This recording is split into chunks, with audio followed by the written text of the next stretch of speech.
चलो देखते हैं 5 बजे तक देखते हैं।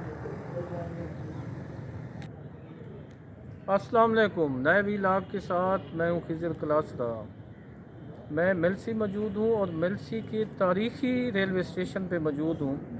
और आप मेरा मकसद समझ गए होंगे कि मैं आपको इस रेलवे स्टेशन की तारीख़ी अहमियत और इसकी मौजूदगी और इसकी मौजूदा हालात और इसकी बिल्डिंग और वो चीज़ें दिखाना चाह रहा हूँ। और इसके अलावा मेरे साथ हमारे दोस्त आमिर खिची के भाई मौजूद हैं।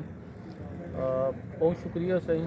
मेरा ख्याल है गाल असा सराइकी कर गिनूँ उर्दू अपनी जगह के उत्ते ठीक है। तुसा अपनी मेलसी दी ये सारे मेज़बान भी हैं, बिरा भी हैं और इन्हों की मेहरबानी है कि इन्होंने आखिया हो तो अपने 1922 या 23 बनने वाले रेलवे स्टेशन पे चक्कर लगने हैं उंजा करेंगे। तुसा ही रेलवे स्टेशन में से कदन के वाकिफ थे वे सर रेलवे स्टेशन के नज़दीक ही मेरा घर है। उच्चा बोले सो रेलवे स्टेशन के नज़दीक ही मेरा घर है। जी बचपन तो रेलवे स्टेशन देख रहे इतने गाड़ियों की आम तो रात सही है। जो असा पहले आज तो 20 साल 25 साल रेलवे की रूटीन है, गाड़ी अपने टाइम से आती है।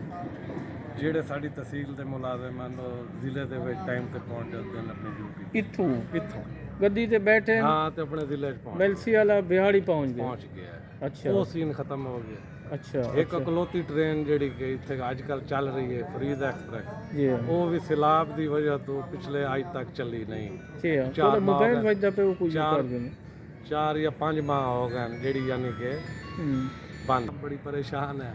अच्छा ये स्टेशन दी मेलसी दे लोगों की जिंदगी कितना अमल दखल है? एक तो इत्थों का जरा सरकारी मुलाजिम है उंदी है, आम आदमी की कितनी है, स्कूल दे बाला की आम शहरियां की ਸਰ ਦੇਖੋ 1923 ਚ ਸਟੇਸ਼ਨ ਬਣਿਆ। जी हाँ 23 ਉਸ ਦੌਰ ਚ ਆਮਦ ਰਫਤ ਵਾਸਤੇ ਵੈਦ ਇੱਕ ਟ੍ਰੇਨ ਹੀ ਜ਼ਰੀਆ ਆਈ ਤੇ जी जी ਠੀਕ ਹੈ। ਬਾਕੀ ਟਰਾਂਸਪੋਰਟ ਦਾ ਤੁਹਾਨੂੰ ਪਤਾ ਜਿਸ ਕਿਸਮ ਦੇ ਰੋਡ ਸਨ ਜੋ ਉਸ ਦੌਰ ਚ ਹਾਲਾਤ ਹਨ, हम्म, ट्रेन ही वाहिद एक सवारी है जितों आवाम मुफीद होंगे जी मैलसी की। हम्म।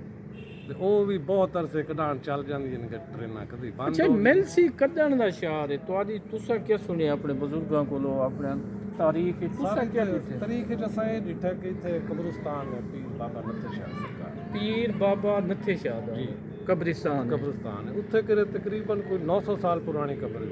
900 साल पुरानी कब्र पीर नथा शाह दे दरबार ते मौजूद है। ਮੌਜੂਦ ਉਸ ਕਬਰਸਤਾਨ ਹੈ ਜਿਸ ਤੇ ਤਾਰੀਖ ਲਿਖੀ ਹੋਈ ਹੈ। तारीख लिखी ठीक है। ਠੀਕ ਠੀਕ ਹੁਣ ਇਸ ਤੋਂ ਬਿਹਤਰ ਦਵਾ ਦਾ ਲਈ ਤੇ ਇਹ ਤਹਿਸੀਲ ਆਦੇ ਪਿਆ ਹੋਵੇ ਤੁਸਾਂ ਕਿ 1857 ਦੀ ਇਹ ਸੱਚੀ ਗੱਲ 1700 ਹੁਣ ਦੇ 76 77 ਦੀ ਗੱਲ ਬਣੇ ਤਹਿਸੀਲ ਬਣੇ ਤੇ ਹਾਲੇ ਤੱਕ ਤਹਿਸੀਲ ਹੈ। ਹਾਲੀ ਤੱਕ ਤਹਿਸੀਲ ਅੱਛਾ ਇਹ ਰੇਲਵੇ ਸਟੇਸ਼ਨ ਜਿਹੜਾ ਹੈ ਪਿਆ ਇਹ ਕਿਹੜੇ ਰੂਟ ਦੇ ਉੱਤੇ ਹੈ ਪਿਆ? ਇਹਦੀ ਰੂਟ ਦੀ ਕੀ ਅਹਿਮੀਅਤ ਇਹ ਹੈ? ਸਰ ਲਾਹੌਰ ਕਰਾਚੀ ਰੂਟ ਤੇ ਠੀਕ ਹੈ। ਅੱਛਾ। ਸਭ ਤੋਂ ਸ਼ਾਰਟਕਟ ਰਸਤਾ ਲਾਹੌਰ ਤੋਂ ਕਰਾਚੀ। ਅੱਛਾ ਮੈਂ ਲਾਹੌਰ ਵਜਣੇ ਤਾਂ ਮੈਂ ਇਤੋਂ ਬਣ ਸਕਦਾ ਯਾਨੀ ਕਿ ਲਾਹੌਰ ਵੀ ਜਾ ਸਕਦੇ ਹੋ, ਕਰਾਚੀ ਵੀ ਜਾ ਸਕਦੇ ਹੋ। ਮੁਲਤਾਨ ਅਗਰ ਤੁਸੀਂ ਲਾਹੌਰ ਹੋ ਕਰਾਚੀ ਜਾਵਣਾ ਤੇ ਇਹ ਬਦਰੀਆ ਕਸੂਰ ਪਾਕਪਤਨ ਸਮਾ ਸੱਟਾ ਇਹ रेलवे लाइन शॉर्टकट रास्ता है।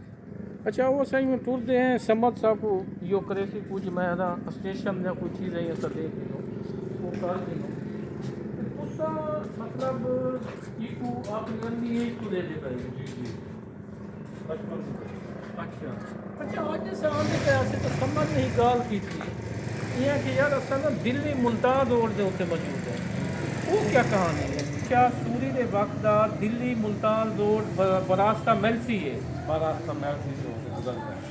अच्छा अच्छा ते मेलसी ने कोई बड़े ना या बड़े घराने केड़े हैं? तुम्हारा ही खानदान थी गया खिची फैमिली थी गई।